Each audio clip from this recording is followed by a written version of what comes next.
Leaving a relationship like this is often described as freedom. But for many people, it first feels like withdrawal. Because you're not just leaving a person, you're leaving a role you were trained to play, an identity you built to survive them. Let me repeat that. You're not just leaving a person, you're leaving a role you were trained to play, an identity you built to survive them. When I left, the quiet was disorienting, not peaceful. It was empty. And I questioned myself constantly. Was it really that bad? Am I being unfair? Did I give up too soon?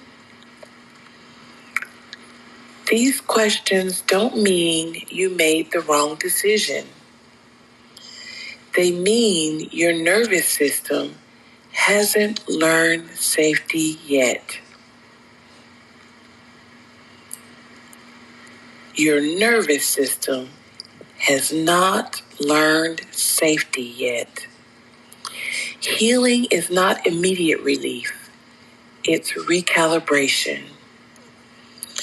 You may feel grief, not because you missed the abuse, but because you're grieving the version of yourself who kept hoping. You may feel loneliness, not because the relationship was healthy, but because something familiar is powerful. Something familiar is powerful.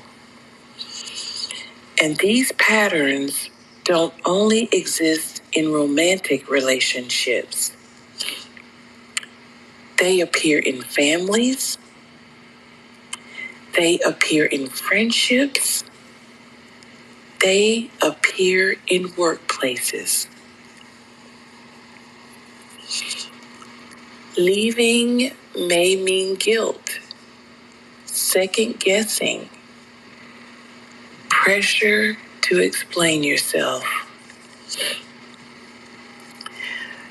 You don't owe clarity to people who benefited from your confusion. Do you get that?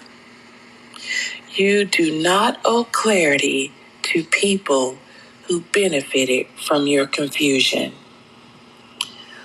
One of the most difficult parts of healing was learning that peace can feel boring at first.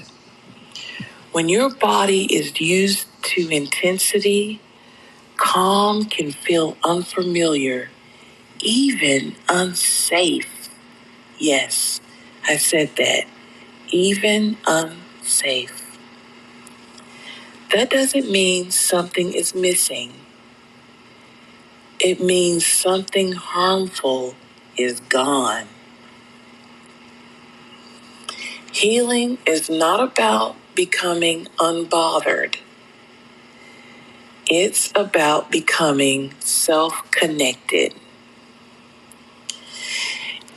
And if you are in the untangling phase, where everything feels tender and uncertain, I want you to know this.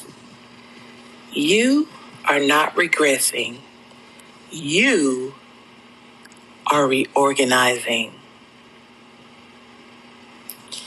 Thank you for being here.